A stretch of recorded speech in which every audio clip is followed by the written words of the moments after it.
We're swinging, so come on along, KLIV's on the show. Swinging on the blues are gone when you tune to 159.0. Here's sports reviews, all the latest news, weather tips, and you can lose. We're swinging with KLIV. KLIV.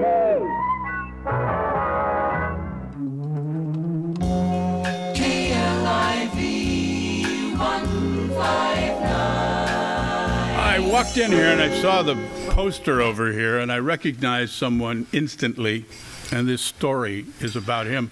I didn't know that the picture would be there. I have a brief story. In the late 1960s, a man who unfortunately could not be here today, Jon Lester, did the news in the evenings on KLIV. I worked with him at KGNU down the road a ways. One Friday evening, the DJ, he thinks it was Captain Mikey or something like that, had a rock group performing in the area in his studios to promote the gig. John, in long-sleeve shirt and tie, as we all wore because that's the way we good reporters dressed in those days, was in his news studio within sight of the air studio. The jock and a band were having a gay old time. At the top and the bottom of every hour, because John was the only person on duty with a first-class radio telephone license, had to get up, cross through the air studio and to the transmitter control so he could take the readings. This night he had taken the readings, was walking back through the air studio. Young lady, the singer, with the band who was there, asked him if he'd like a brownie. John says, "Sure, could I have two?" Brownies in hand, he returned to the news studio and wolfed them down, didn't he, though? It didn't take long for him to start feeling strange. He found it tough to get out of his mouth what he really wanted it to do, and almost everything was very funny. The folks in the air studio watched all this and laughed as the Mary Jane laced brownies cast their spell on Mr. News. Only later did he learn that the nice young lady with the brownies was Janis Joplin, and the band was Big Brother and the Holding Company.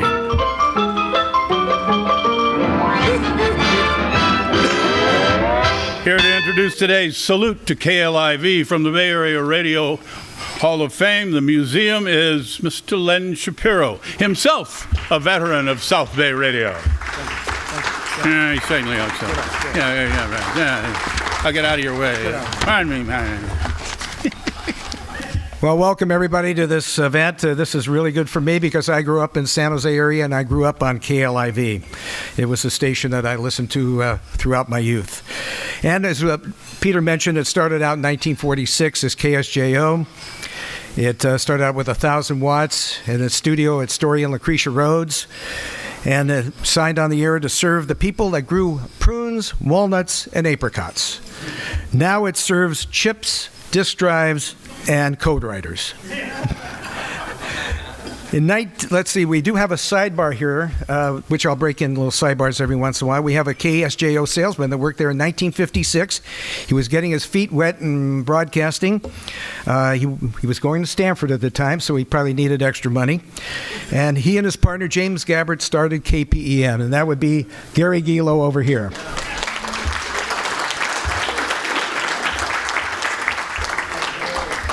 In 1960, Riley Gibson came to KLIV with Cal Radio and took it over and established KLIV as a place for the South Bay to get its music and news. KLIV helped get the surf craze going and brought all the big bands in, Jan and Dean, the Beach Boys, the Safaris, the Hondells, all came through San Jose. And the reason they came through San Jose is because of KLIV.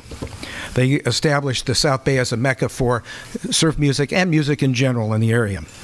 Also in 1963, they brought the Beach Boys in, as I said, and they played them at the Santa Clara County Fairgrounds. And one problem was the tickets weren't selling that great. They were doing all right because no one really knew who the Beach Boys were at that that point. So he brought him over to Cupertino High School to do a noontime concert, and I was lucky enough to be there and help Jack Hayes put on that show. Minor role. I was a big AV guy at Cupertino High School. And I don't know if Ross is here, but Ross McGowan was a senior when I was a freshman at Cupertino High. So that really cemented the KLIV in its place in the South Bay music scene. And with Jack Hayes and Larry Mitchell bringing in the talent, Sonny and Cher, Righteous Brothers, Safaris, Jan and Dean, Glenn Campbell, Bo Brummels, Paul Revere and the Raiders, they all appeared at the fairgrounds and at the San Jose Civic Auditorium. Top-notch acts started coming to San Jose on a regular basis, and that's because of KLIV's influence in the music industry. Now we move on to 1967. Empire Broadcasting era begins when Bob Keeve, who was programmed the first rock station in Rochester, New York, and believe it or not, he was a speechwriter for Dwight David Eisenhower. Pretty good credentials right there. He bought this ownership in, and his ownership will reach 50 years on July 1st, I believe it is. 50 years he's owned that station as an independent radio station.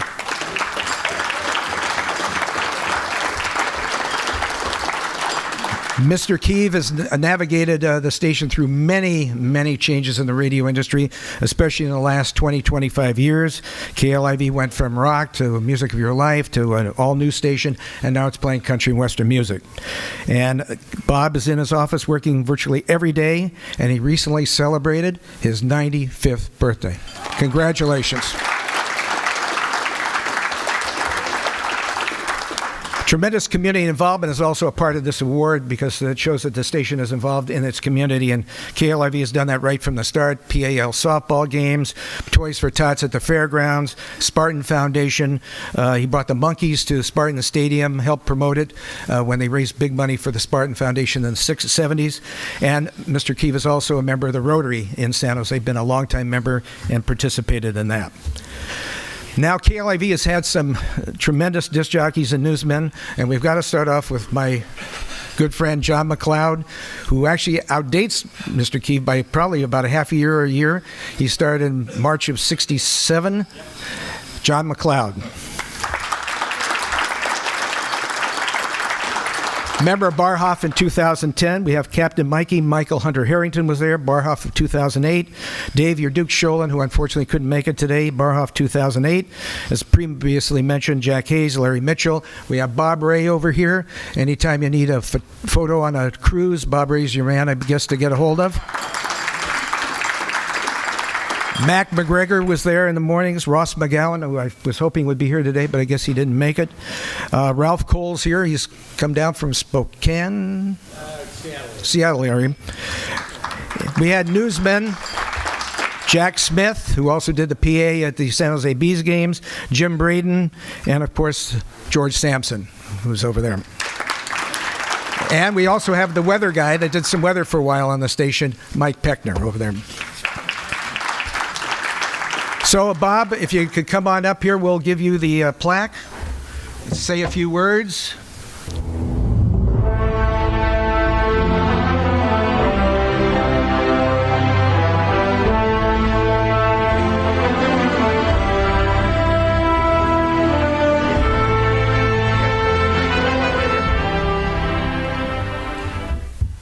Here's your plaque for the station, Legendary Station of the Year, for the year 2017 for KLIV and Empire Broadcasting. Thank you very much.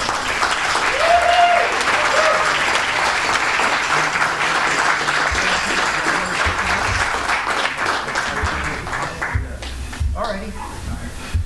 You want to help me out? Okay, we're going to take a little break right now, and we're going to hear a little snippet of KLIV that Dave Bellici put together as we get the group up here to start the panel discussion for questions. So if you have any questions, please get them ready. Hey, this is BBE. Beautiful Brown Eyes Girl is at the Mighty K in San Jose, and welcome to the next Mad Half Hour. Brother Bill saying Merry Christmas and hello to all the gals in Alviso. All of you gals in Alvisa, I want to send you a big kiss right now. I've never had a chance to kiss a girl from Alvisa. Ah, Merry Christmas. Of course, takes them out with a bunch of...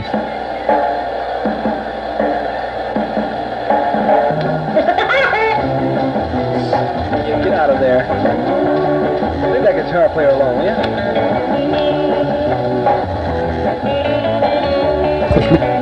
Fixed him up with a bunch of... Up a lazy river with Cy Zentner to get hour number 4 of the Bob Home 6 for the day, off and swinging at KLIV Radio. Soldier Boy by the Shirelles from the KLIV survey, still spotlighting sports in the National League after 4 innings of play. Houston and the New York Mets are scoreless. Some of your... Were the greatest, those were the greatest, those were the greatest nights on them all.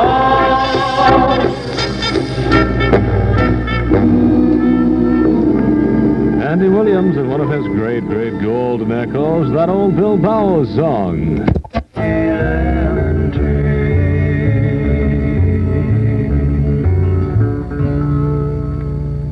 Peter, Paul, and Mary and the Lemon Tree. Okay, live it up, sir. Sunday rise, bringing the morning, spreading all the light all around. Center Rise, Rolf Harris from KLIV.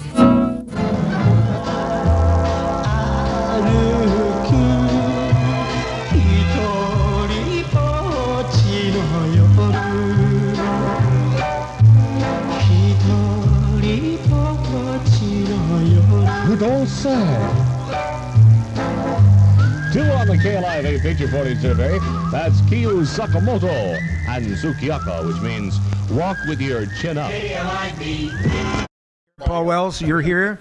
Thank you very much for coming up. He was a KLIVer. And I don't know if I mentioned Peter Boehm. I think I did, but maybe I passed him. We went to school together in Sacramento at KERS. There's too many people here I know. Hold it, we got one other thing to do before that. John Mcleod and I at KFJC we broadcast the first game of O.J. Simpson in the fall of '65. City College of San Francisco played Foothill Junior College, and O.J. scored 7 touchdowns.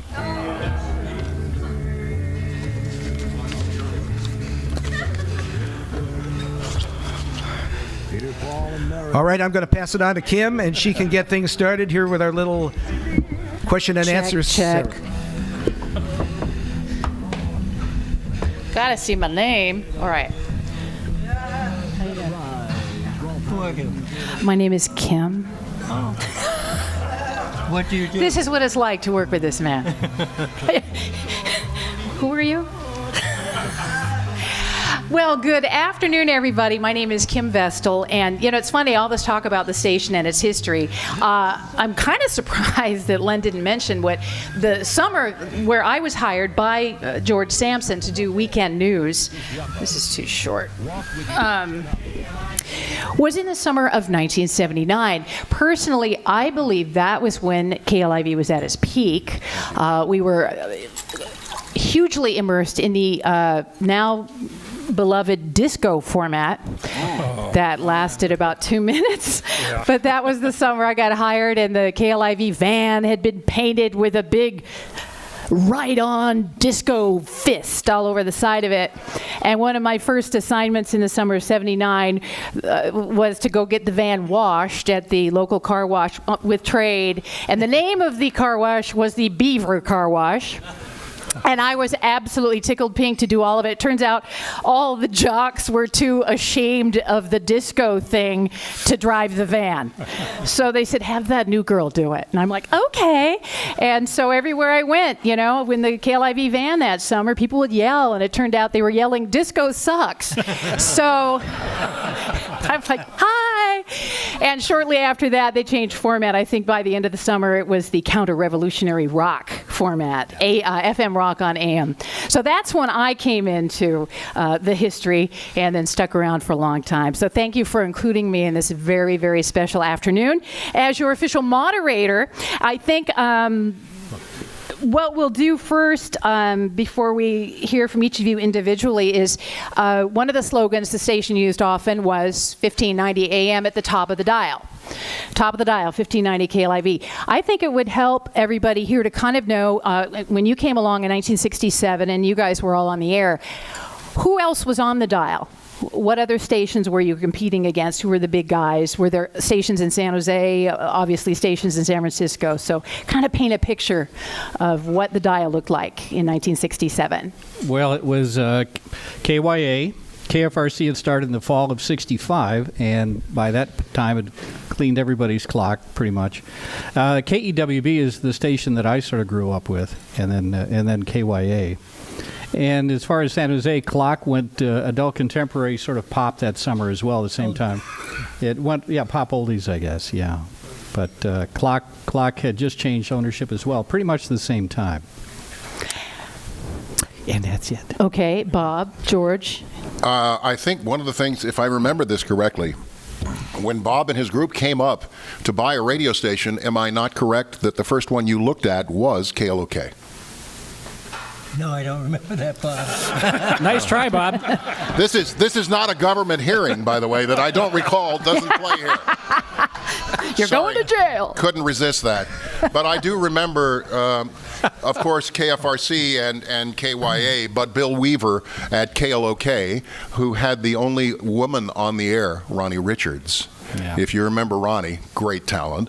And it was quite the marketplace at that particular time for a guy that came as John Mcleod picked me up and drove me to the Hyatt Hotel with the Prunes basketball receipts somewhere in his pocket that were lost. I did. Lost along the way. Season's pay. Lost all that money. And hopefully that wasn't a harbinger of my employment.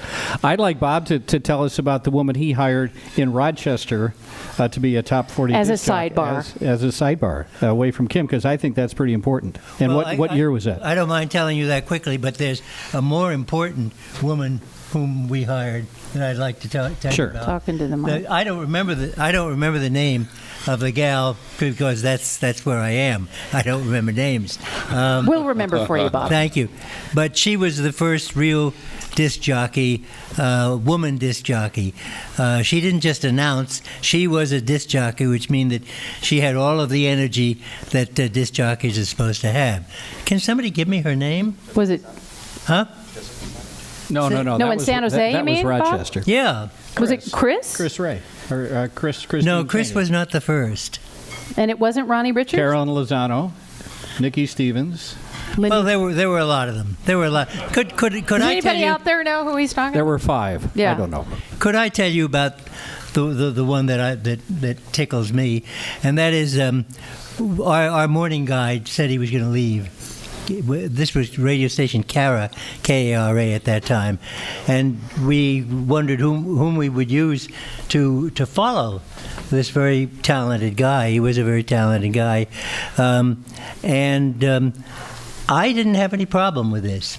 I didn't have any problem because at that time we had on the staff somebody who was doing part-time news and who every now and then would lock herself up into the production room and come out about an hour later with really very, very creative stuff.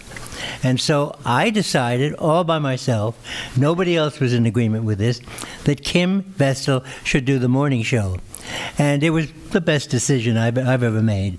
But you should have heard the howling from other members of the staff who thought not because she was a woman. That really was not the bad thing. The bad thing was she was too damn young.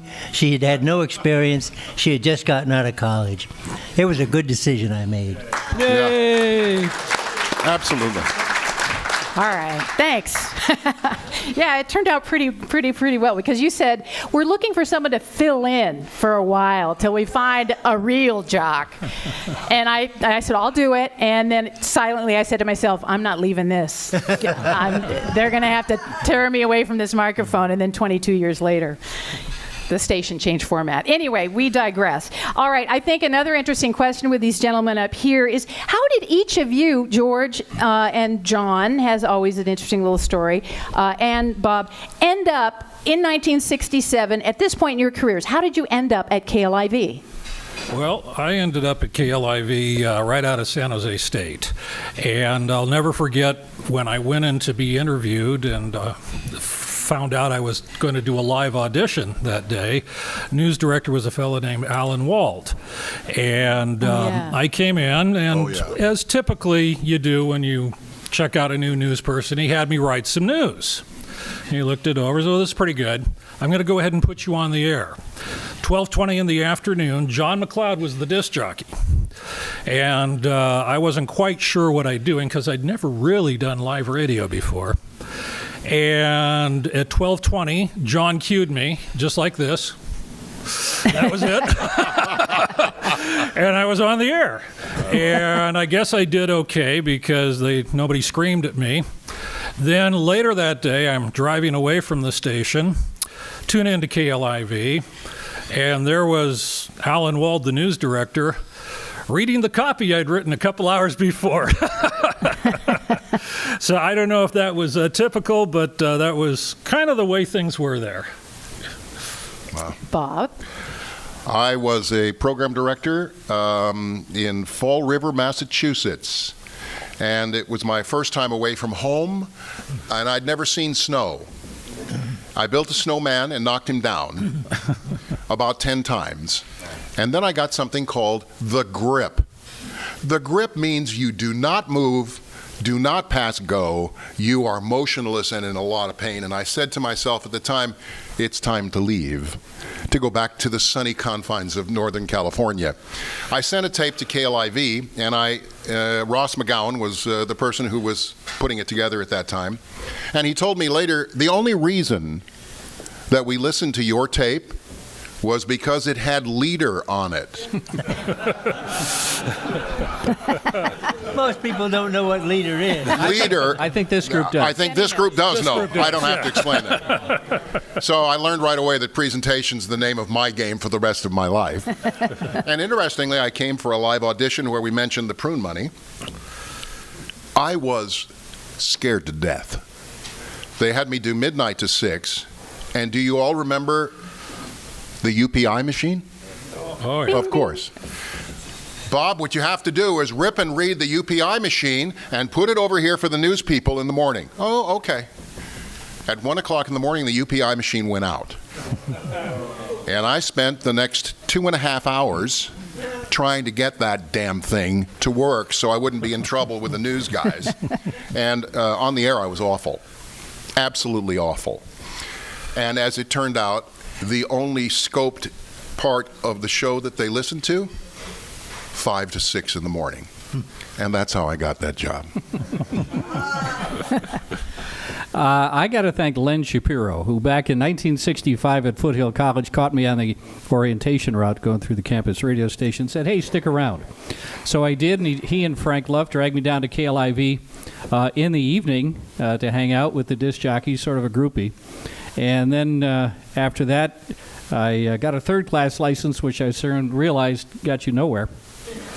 And then found a school in Los Angeles, the William B. Ogden Radio School, and was one of the first 3 guys in the class of August of '66 to get it.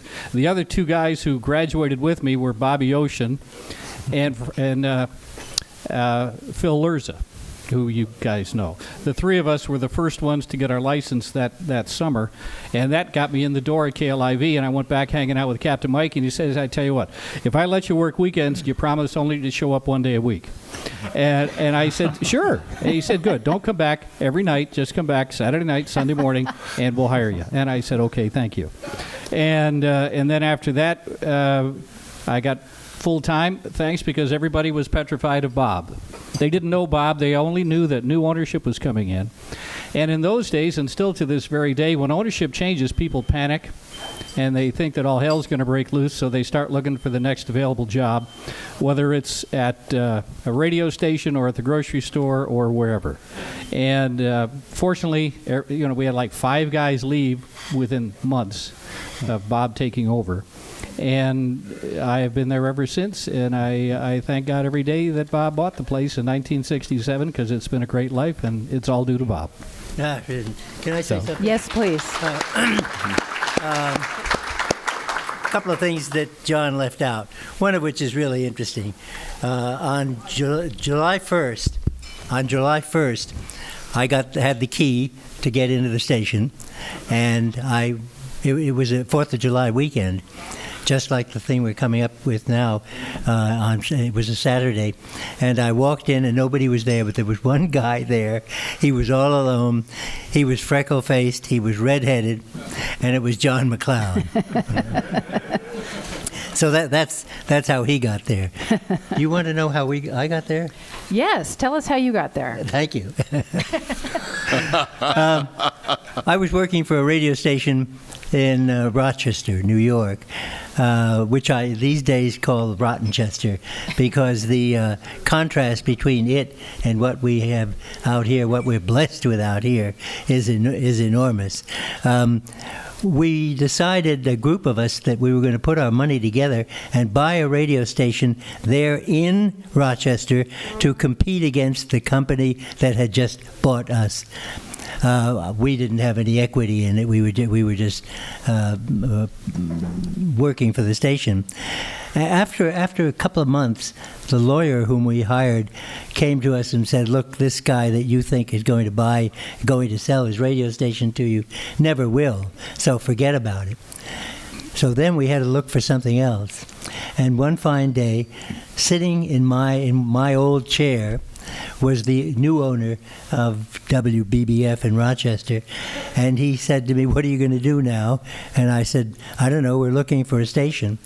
And he said, "Well, there's one I know about. It's a little too small for our company, but it's in some little town south of San Francisco. You might look into it." So we did. That was KLIV, and we were very lucky.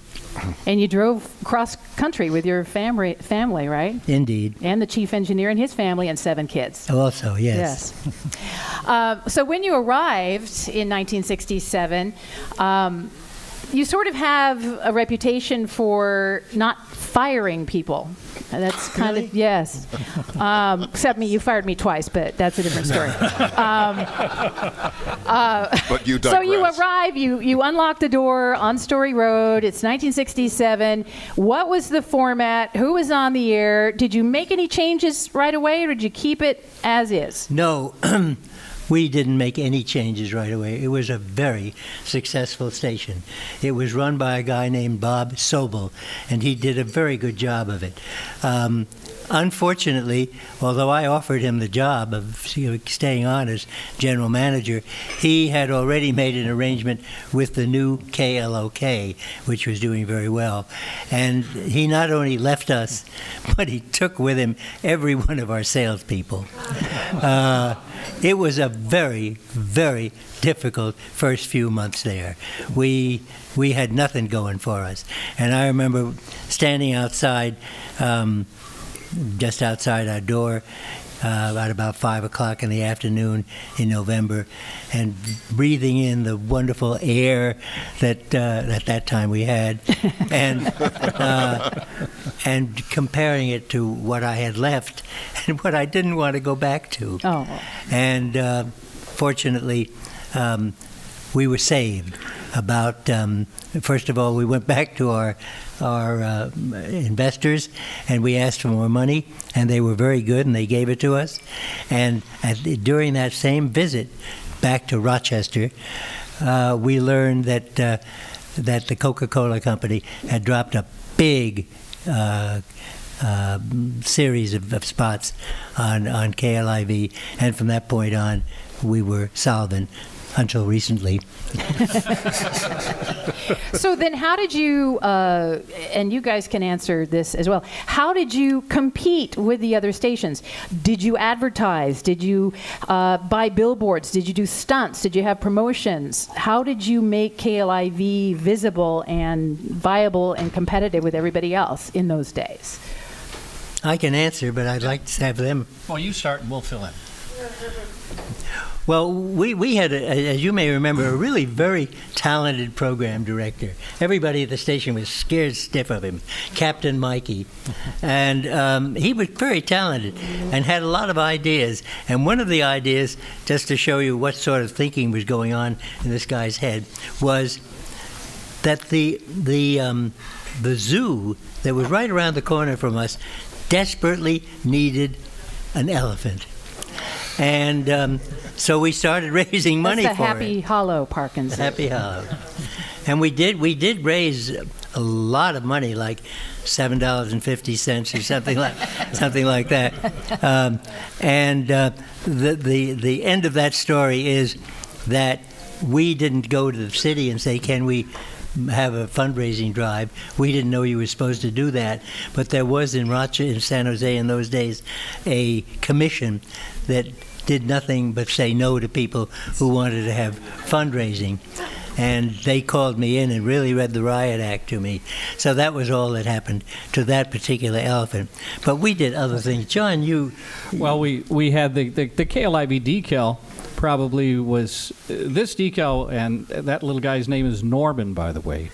And that was Mike's idea. And how did Norman get his name? I have no idea. No, I wanted to remember back in the 60s, there was a song. Remember the song Norman? And I don't know for sure, but I would bet that that's where that came from. And so the decal was one way of doing it. We'd take the KLIV van, and we'd go out and say for the first KLIV decal car to come here, they would get a record album. And we did that for a lot of years until one of our lawyers heard that on the air one day and said, "Holy, do you know that if someone gets into a crash, you're in serious trouble?" So we stopped that, but not for a while. But that was a lot of fun. But we were out in the community every weekend.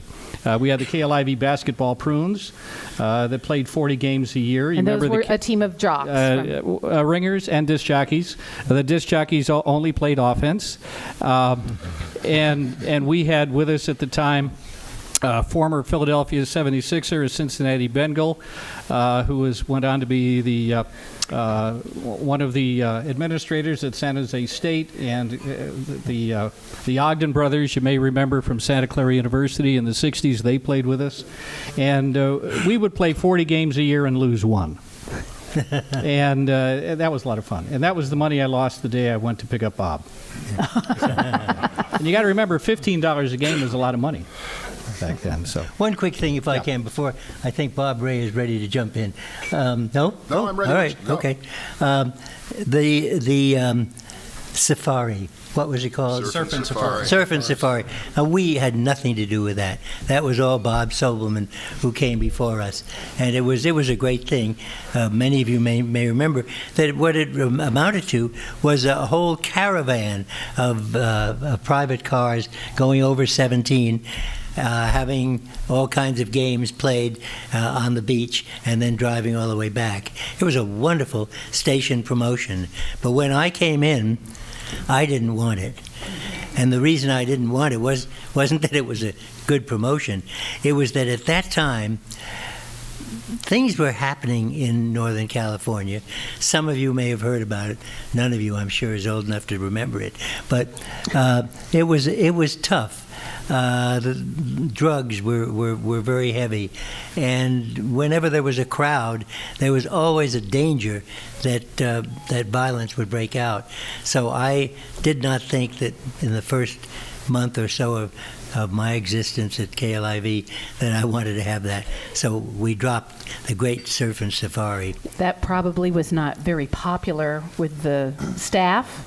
That decision? I don't remember. Do you remember? You know? See, I don't remember is an answer I can give you to many things. I'm going to start using that myself. As far as the format goes, too, I think it's an interesting time. You don't see this anymore. Well, there are a lot of things you don't see in radio anymore, but there are some top 40 playlists out there, and it was a time when, we had the surfer music on, but if you look, you would see in the top 40, Perry Como had a song, and the Beach Boys and the Doors and Frank Sinatra were Dean Martin, all on the same list. So you were playing a whole mixture of music. Who picked the music? Who was music director? How did records get played? Well, I think that's one thing that needs to be mentioned is the fact that radio stations with call letters, that's not the point. The point is the people that are behind the call letters. And Bob KLIV, one of the reasons that the station was so successful, he let the people do what he hired them to do. Two of them were music directors. One of them we mentioned, Captain Mikey. For those of you who don't know, Mickle Hunter, he was also the person who started KOME. he had some brilliant things in his mind, and then he went down to Los Angeles at a little station called KMET. And if you saw the movie FM, Steely Dan and all of that, that was allegedly based on Michael's outstanding personality and the things that he did down there. And the other one that made the station stand apart, as you mentioned, he's not here, but he should be mentioned. He's the best ear I ever heard, ever, Dave Sholin. Yeah. Dave Sholin, yeah, thank you. Dave Sholin, you may also know, was the last person to be with John Lennon. And his interviews after being with John, and John saying to Dave, well, listen, they were at the record plant listening to John's new album, and John said, let me drive you to the airport. They had a limo, and Dave said, no, that's fine. I'll go my own way. Can you imagine what would have happened if they'd only had that limo drive? Because the limo going back to the Dakotas is where, unfortunately, John was assassinated. But what made the station different and standing out from KFRC and other locals that came on, remember KSJO went rock and roll for a while, and the people who worked for Bob made the difference, because Bob let them do what he hired them to do. And that's not prevalent in radio now. Kim, I think there's one other point, and that is you can do all the promotion, but it really comes down to what you do with your air signal. And what we always had at KLIV, thanks to Bob, was just a very hyper-local focus. Back in our glory days, the advertisers, for the most part, were all local. The news was very, very local, and we were just very much tied into the community as a part of the community, and that's something that's missing so much in radio these days. Good point, George. Very good point. I think the other point to make, if I may jump in here, is KLIV to this day has a distinct identity that most other radio stations cannot ever come close to. This gentleman's been with the radio station since the day it opened, 1967. Tina Ferguson has been with the radio station and the Empire Broadcasting KRTY group. It's 28 years, isn't it? 26 years. You didn't think I'd forget you. This guy was the weatherman, Storm Kennedy, and Michael. How long have you been here? 37 years. 37 years. And the other thing just to go back to a couple of points, Bob Keeve will not admit it, but he was the first person to really entrust female talent on the air. Mm-hmm. I heard John Van Camp, my program director now, say, there's a way to make the software so two females don't go back to back. Two female songs. That was the thinking in radio, and some of you remember that. This guy put her on the air out of college, and by the way, my ex-wife, who'd never been on the air, doing 7 to midnight. Bob Keeve knew talent.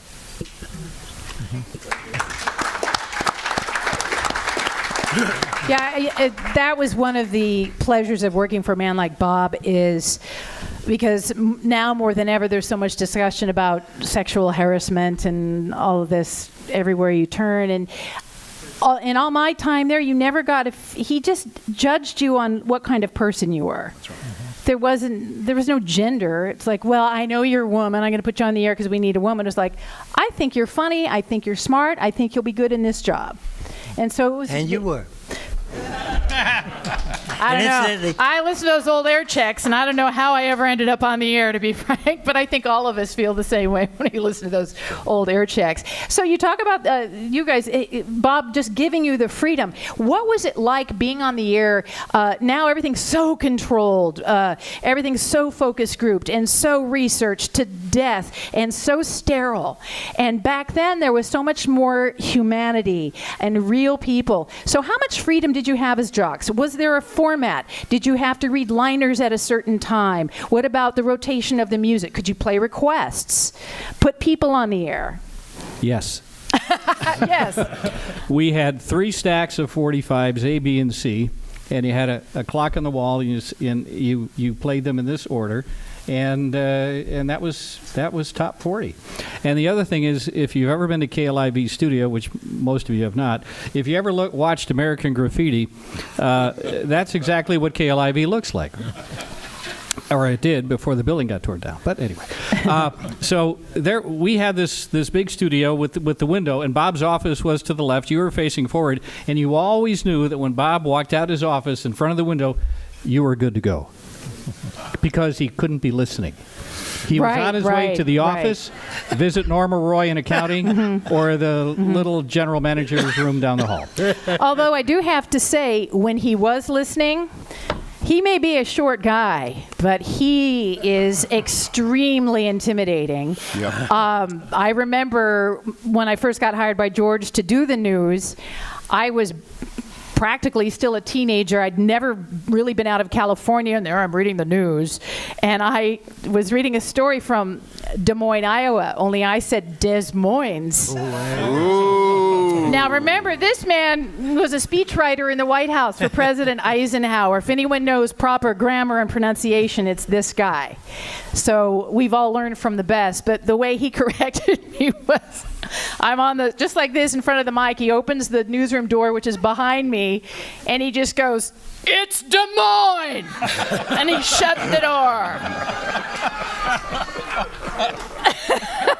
And I thought maybe I was fired, but I wasn't sure. So I continued with the newscast, and I did not lose my job. But.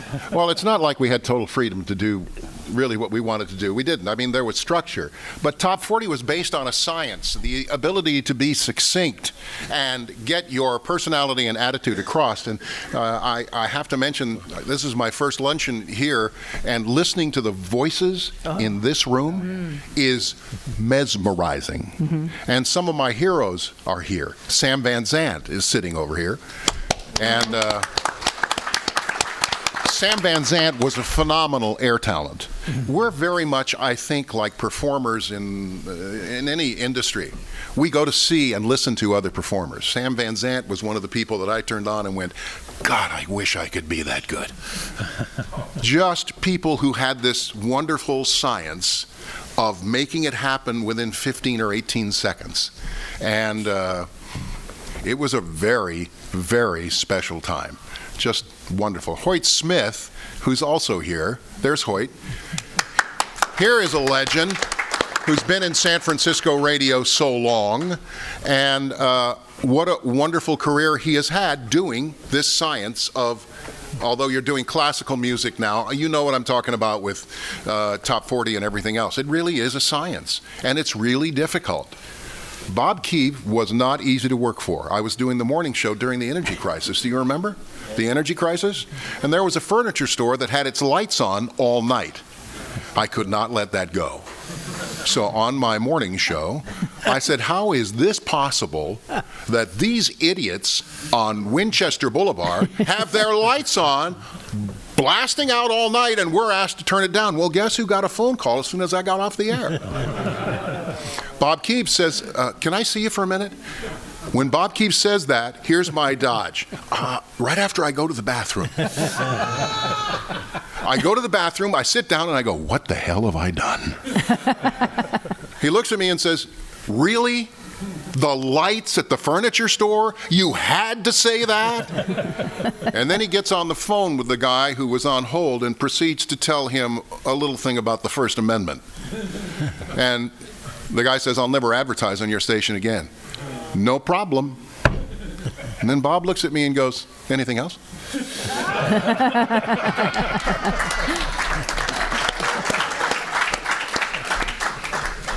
How did the staff get along? Was there jealousy, competition, big egos? No.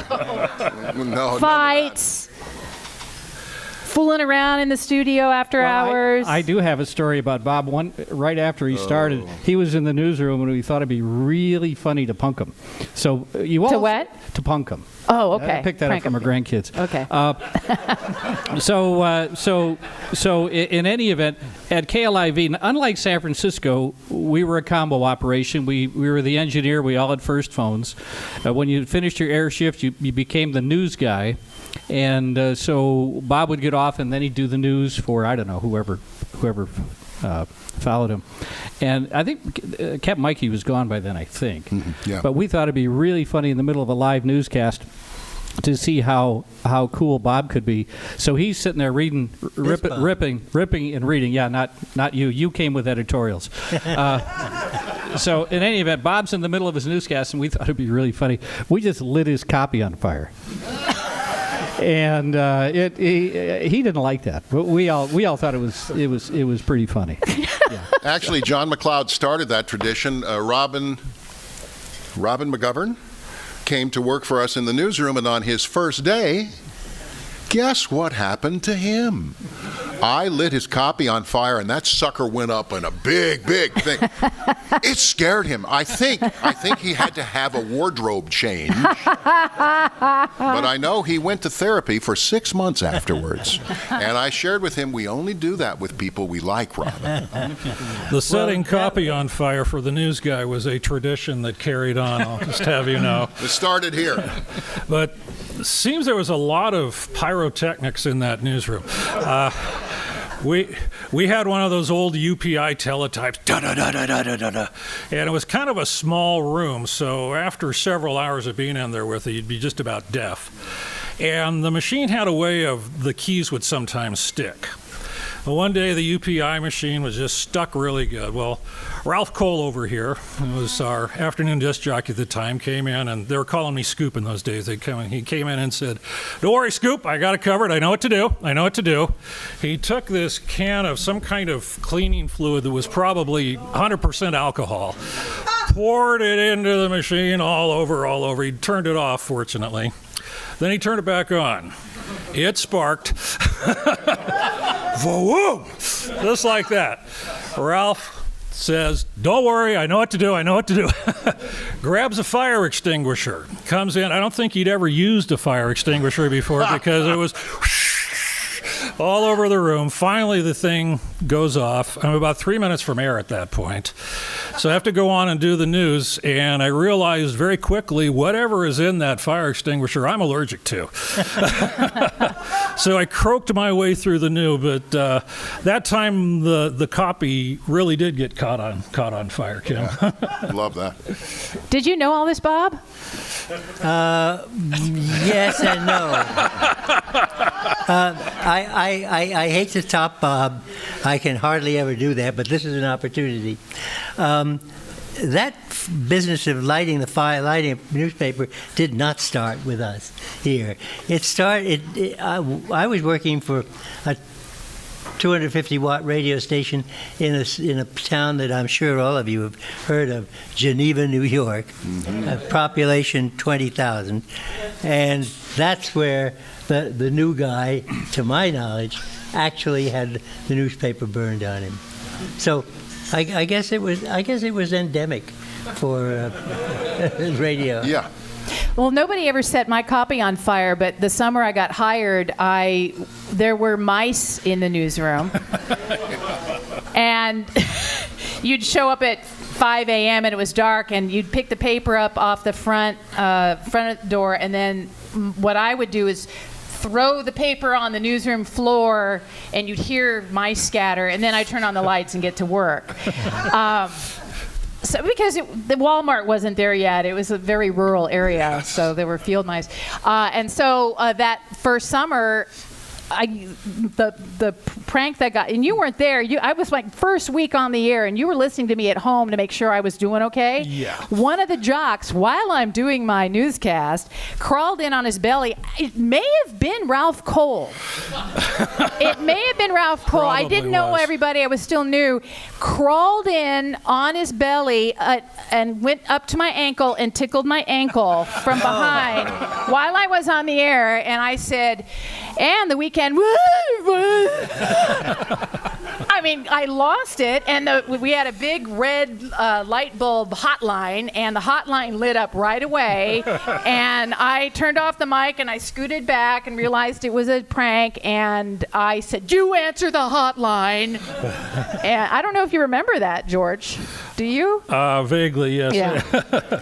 Well, we have about 10 minutes left, and we have a little walkable microphone here, and thought maybe some of you may have a question or two from the audience. So if anyone does, if you want to raise your hand or a comment, we'd be happy to include you in the conversation. Or if not, we'll just continue with our own. Anybody have? I know we have a couple of. We've got Ralph in the audience. Peter Bohm. Did you want to heckle us in any way? And Lobster, and Rod Diridon. Do you have a question? Oh, and Sam after that. Okay. Here, let me come to you. Kim. Over here, so people can see you. One of the you've covered the news. This is Rod Diridon, of whom the train station is named for in San Jose, and the king of transportation in Silicon Valley. Thanks, Kim. You've covered the station very well, and I know that's the reason why we're here. But there is another side of what KLIV has done in the area, and that's been the voice of San Jose. And the recent format changes have all of our hearts hurting a little bit. But might you talk, Bob, about your impact on the city since your arrival? You and others on the station have become deeply involved in the fiber of the city, serving on the Citizens Community Improvement Commission and president of the Rotary Club, and John Mcleod, president of the Rotary Club, and so on. Touch on the community involvement side a little bit. I should make this very short because it's, first of all, I should say that Rod is not just a visitor here. He happens to be on the board of directors of Empire Broadcasting, which owns KLIV. We felt that it was a lot of fun to be part of the community and to do as many things as we could. We brought that over from Rochester, where we had done it before. We did crazy things there. But the craziest thing, I guess, is that we said to the audience, anybody who has an idea and can put it into a minute and 15 seconds maximum has our microphone. He can do it. We called it free speech messages. You know what? It's funny. There was a guy at San Jose State at that time who was raising hell with radio stations. He was, I can't remember his name. Phil Jacklin, yeah. And he was really rude to us radio people, reporting any little thing he could to the FCC and promising to do worse things. He once paid me a tremendous compliment. He said, "You know, you're the best of the worst." Love that. Sam Van Zandt has a question. Well, a couple of things. Oddly enough, not mutual admiration, but the guy that I wanted to be like was Bob Ray. Oh, God. I was out of radio for a while, and I always loved to listen to KLIV, and Bob was the guy who always said something exciting or interesting or compelling. So it's mutual, Bob. It really is. Thank you. And, a quick thing. When I was 17, it was a very good year, I'm at Lincoln High School, and I go to the fair, and KLIV's at the fair, and I asked one of the DJs, how do I get into radio? And the guy actually said, come on over, kid, and talked to me and gave me information, and that guy was Larry Mitchell. Yep. And Larry lasted for a while at KLIV. Unfortunately, passed away, I think, in the 1960s. But what I noticed was you got Dave Sholin doing weekends. You got Ross McGowan doing, 9 to midnight on your station. How did you decide where the talent went? I don't remember. That's a... like Senator Keith. I do not remember. And we had Ross McGowan on from 9 to midnight? Wow. Does anyone else have a question or comment? All right. Lobster. Oh, Lobster. Oh, hey, Paul. Hi there. Bob, I have to say that my time working for you was delightful, even though it was ended by big band music, which I enjoyed. I felt like if I could have played Name That Tune after doing that for 11 months until the union contract ran out, then I would have been there forever. But the thing I wanted to ask you, and I wanted to ask you since we worked together. So as a speechwriter for President Eisenhower and his speech when he left office, warning about the growing influence of the military-industrial complex. Did you have any part in writing that speech? I not only didn't have any part in it, I was back in Rochester, New York at that time. That was the last speech that the president uttered as president. Right. And I was there only for the first 4 years. I will say something, though, about that, and that was not his greatest speech. Okay. His greatest speech was one that came at the very beginning of his term in office, shortly after the death of Joseph Stalin. And what he said was, at that time, and what the theme of that was, if only we could stop spending all this money on armaments. Think of how many hospital rooms we could create. Right. Think of how many miles of concrete highway we could build. Think of what we could do about school rooms. We could do all of these wonderful things. And then the speech went on in specifics. I know this because this was my part, and said, it costs so and so much money to build a destroyer. With that money, you could build X number of schoolrooms and X number of wonderful things for the people. And he said to the rest of the world, especially to the Soviet Union, "Come on, if you'll agree to this, we'll do the same thing. We will reduce radically the money that we're spending on arms and give that away, or use it for our own purposes in good things that are needed, but also give a lot of it to the developing countries." That was his greatest speech. I think so far better than the other one. And just in closing real quick, because I've got to have a joke there, but it was a joke that you used to tell around the radio stations long before Trump was president. And Bob would walk up to you and go, do you know why people in radio have such small hands? Oh. Really? We pause for station identification. Excellent. Ba-ba-dum. All right, so that wraps up our panel presentation. Thank you very much. And before Bob turns 96, we're going to wrap it up.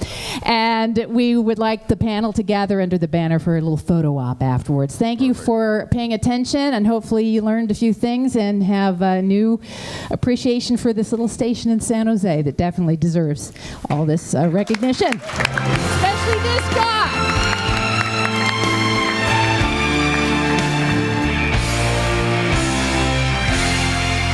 I'd like to thank Kim for moderating this discussion with the panelists, and thank the panelists for coming up today. It's a long trek for a couple of them, to say the least, to get here, and we really appreciate it. Also, on your table in front of you, you saw the KLIV decal. Those are yours to take home with you. Please take those off the table and enjoy them. Put them up on your wall, put them in your car. They won't come by and give you any money or music anymore, so don't worry about that. They were created by Mike English, who was the ad agency guy. English and Cherney. Okay, we're going to have the KLIV panel first, and then anybody who worked on KLIV, we want you over there also, too, to take a big group photo. So thanks, everybody.